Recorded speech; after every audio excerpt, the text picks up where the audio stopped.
So I'm here in the bucket of the bucket truck, higher than I've ever been actually. So I wanted to give you a view of the garage as it stands today. So that's the garage. This is how high I am. Way, way too high for me. But anyway, that's what it looks like. I'm putting the rafters up, and I'm gonna get the hell down. So. But as the garage is getting closer to being done, and I'm getting closer to winter, I'm finding myself less and less inclined to be setting up shots and, you know, looking for the good angle, and more about getting it done.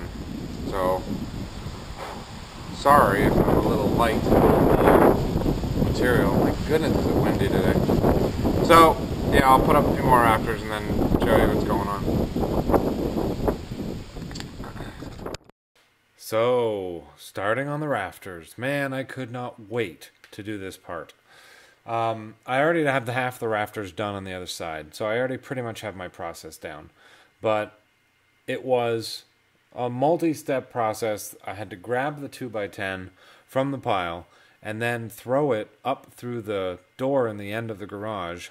There you can see them right there. Actually, I've stacked them all against the door. I learned that later. If I stack them against the door, I can go grab one, pull it up, and then I had a template that I made, and I drew it on either side, made like 4 cuts in each rafter, and then threw the rafter in place. I didn't nail it. Threw all my rafters up at once, made sure I liked how they fit, and then I went through after and I nailed them all. So, looks like I had 1 cut on the other end and 1, 2, 3 cuts on this bottom end, and there I'm going through and I'm nailing them all in. Here's an outside view.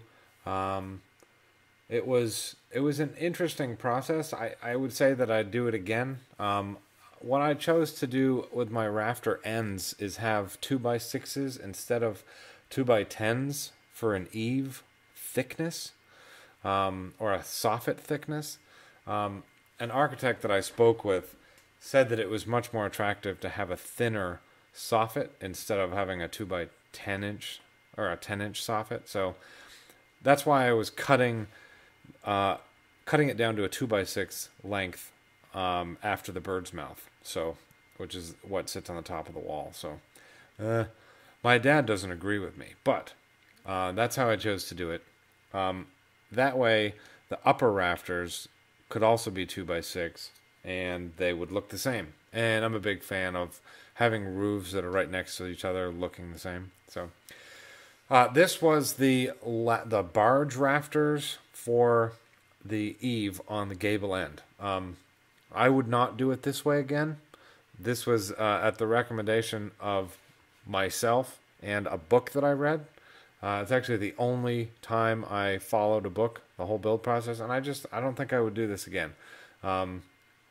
It was a lot of work for not a whole lot of gain, but it did give me a barge rafter sticking 2 feet out, and I guess that's okay. But here, my dad actually came up, and we started installing strapping on the roof to hold the roofing. And right here, while I'm at the corner over here, I was pulling myself towards the corner, and I managed to break my rib. Trying to nail the bottom 2x6. It was bad. I heard a big pop, and then every breath for a month and a half after that hurt. So, but yeah, we've got all the strapping done here. We head over to the other side of the roof, and we're doing all the strapping on the other side. And this is a crazy part because the garage really starts to take shape. And like, I came up to the porch after being up on the roof, and I was like, wow, I can actually see what the finished garage is going to look like. So, so if you want, check out the next video. Dad and I are assembling the roof rafters and setting them up.